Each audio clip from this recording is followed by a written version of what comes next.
me, in my non-combat brain, to think about getting shot at by people who genuinely want to end your life and being so calm that you yawn.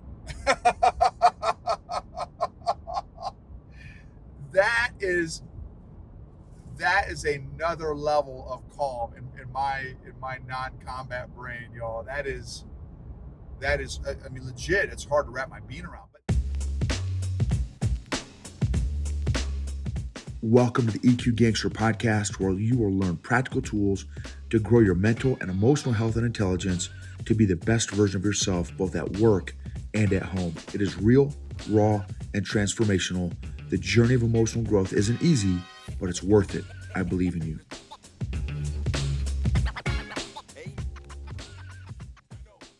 This episode is sponsored by Classical Conversations. Since 1997, Classical Conversations has been equipping families like yours with the resources to homeschool with confidence, following a classical curriculum rooted in a Christ-centered worldview alongside other families in a local community. Homeschooling is doable with Classical Conversations. Check out classicalconversations.com/Gibbons for more information. Again, that's classicalconversations.com/Gibbons, Gibbens. EQ Gangsters. This episode is going to be about a podcast interview that I just did yesterday with a guy named Jason Van Camp, West Point guy, Ranger, Special Forces, combat veteran, multiple combat tours, author of the book Deliberate Discomfort. Strongly recommend checking out that book, Deliberate Discomfort. He is the CEO of Mission 60,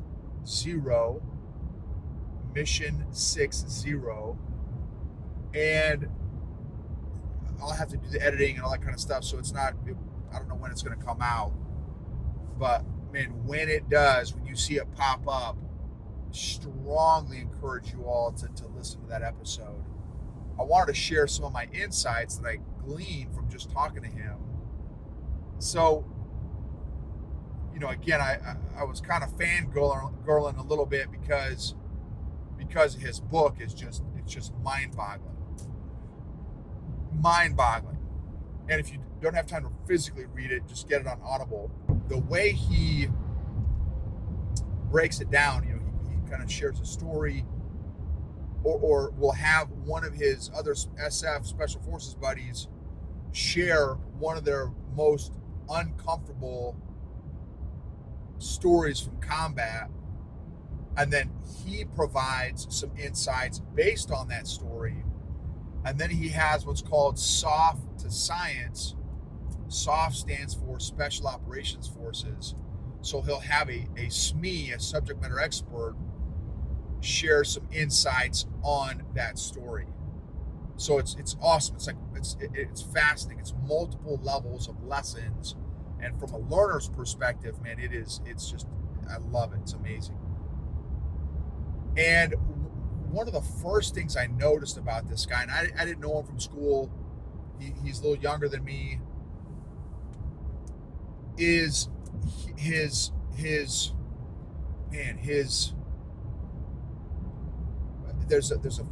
a juxtaposition that I'm trying to make. His bold, in your face calmness.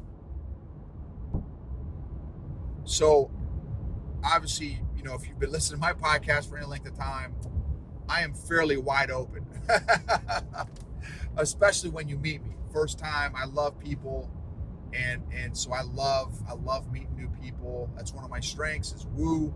If you've read StrengthsFinder 2.0, winning others over. It's one of my strengths. Love meeting new people. It's a strength of mine.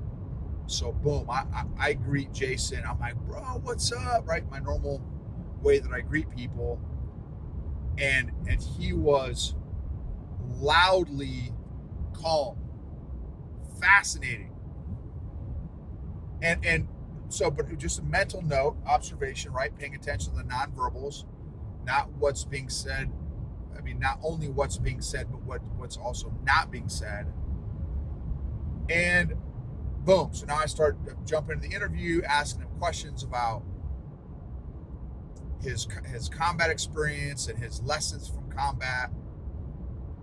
And here's the ironically, one of the lessons that he shared was, because I asked him, what was one of your first combat experiences, some of your biggest lessons learned from some of those early combat experiences. And he said he observed his soldiers, how he reacted when he was super chill, getting shot at, bullets coming at him. And he said, I wanted to be so calm, I could almost yawn. And from somebody who has never been to combat, I was in and out of the military between conflicts, between wars. So I never had the opportunity to deploy.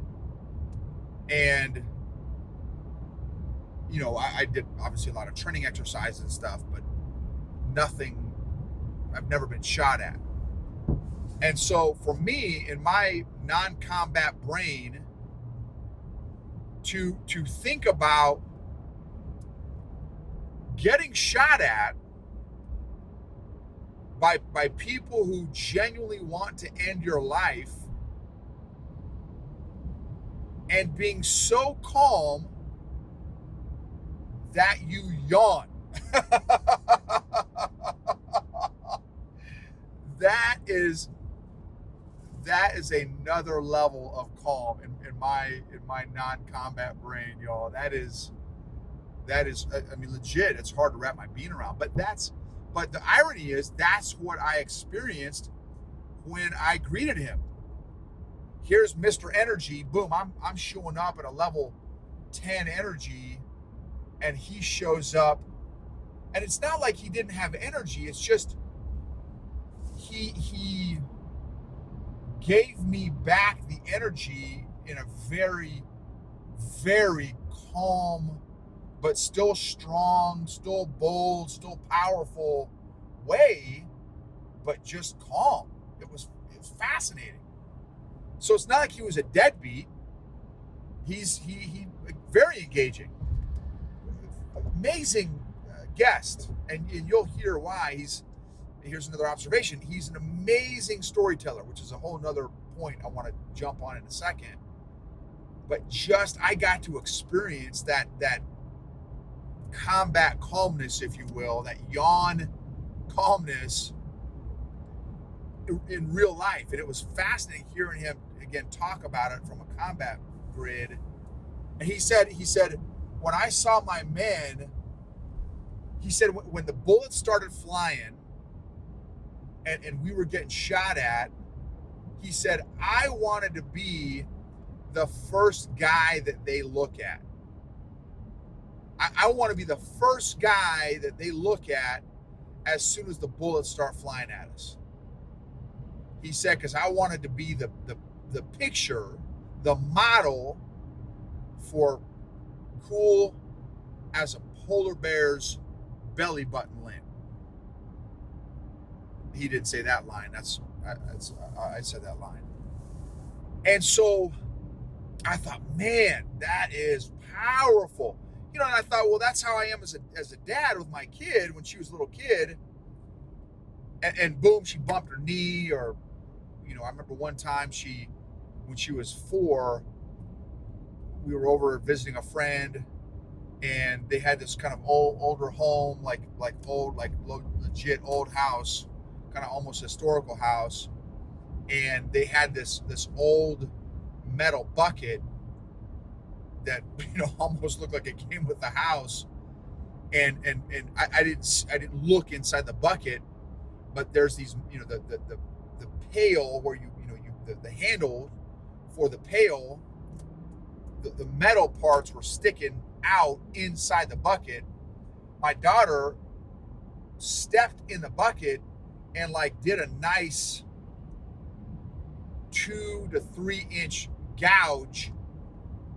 I mean, it went fairly deep into her skin, like, so much so that 10 years later she still has a raised scar from that time.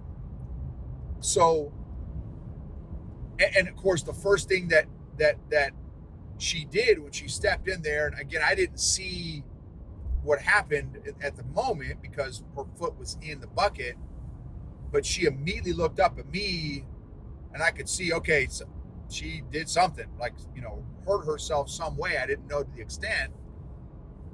And I'm like, okay, well, hey, let's check it out. What's going on here, right? I did my best to respond calmly, and I saw, okay, snap, like this is a pretty decent cut, but I mean, it's a leg. It was down on her kind of shin / ankle, and so, okay, it's not life-threatening or anything. So, I just stayed calm, and guess what? She stayed calm, like legit, even though it was a deep, pretty good cut. I stayed calm. She stayed calm. And I thought, man, it was fascinating to hear the same principle applied in combat. And, I know the same stuff applies in the boardroom, in the office, in business. If the leader stays calm, the team will stay calm. If the leader freaks out, really good chance that the team will freak out. And my basketball coach in high school, man, he was, I don't know if y'all have ever heard of a Bobby Knight, but he was like Bobby Knight 2.0. He was a yeller and a screamer. If you did anything wrong, every response was an emotional 10. And I don't respond. I did not respond and do not respond well to yellers and screamers. In fact, I shut down. Like I like completely block out. I stop listening with somebody that just starts to lose their mind. Because in one way, it's like I almost I never really thought about this before, but I subconsciously disrespect them for losing your emotional cool. If you have no self-management and you go to a 10, you have no self-control. And I don't respect that, because that used to be me, and I didn't respect that in myself. So now it's hard for me to respect that in other people, because now I don't do that anymore. I thankfully in my journey, I don't freak out anymore. I stay calm. I mean, I don't want to say 100%, but I can't remember the last time that I went to a 10 like the old days where I would go Incredible Hulk mode. I don't remember the last time I've done that.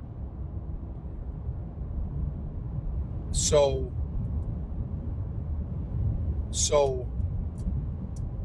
that was a fascinating experience, being on that interview and just kind of hearing him talk about that was really, really neat. The other thing he talked about is humility. And this one he said shuts him down.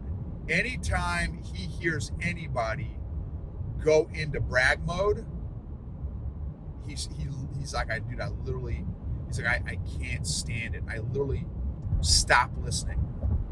If they are so insecure that they feel the need to start bragging about themselves, he's like, I just shut down. I just stop listening. He said, but in the reverse, if they're humble and they don't brag, they don't humble brag, they don't. But then I start to realize, like, oh snap, this dude, this lady is no joke. And they're humble. He's like, dude, I almost go into note-taking mode, because I want That's what I want. I want what they've got, right? I want to continue to grow and work on my humility. Anyway, I thought that was really interesting as well. And then he shared, oh my goodness, he shared some phenomenal business skinny and insights. One of the things, again, he's a CEO of a big company, and he says, before I hire anybody, okay, so two things he said. He said, one, people do whatever they want to do, period. They do whatever they want to do. If they have whatever skill that I want in my company, I will hire them. But, so that's point one, people do whatever they want to do.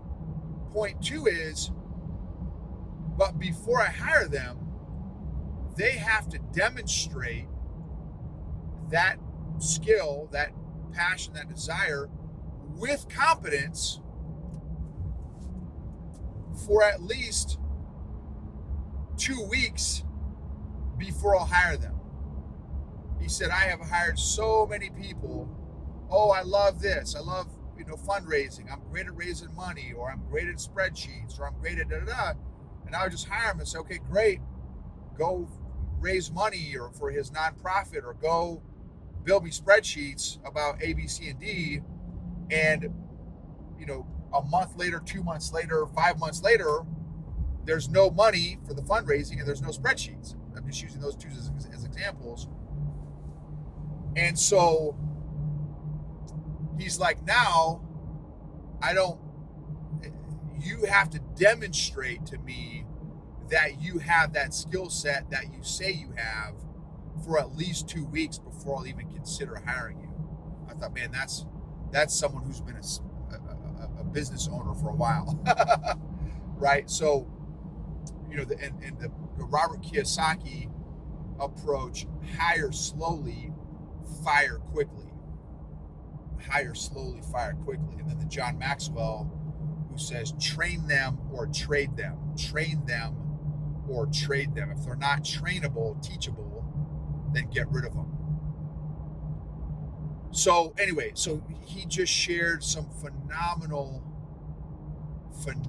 insights that I'm really excited for you all to hear. Now, here's my only ask. My ask is, and man, I would even, so not just for him, but I would really love it and appreciate it tremendously if for those of my regular listeners and maybe YouTube watchers, if you all would maybe start helping me do this, it would really add value to the speakers, the guests that I interview.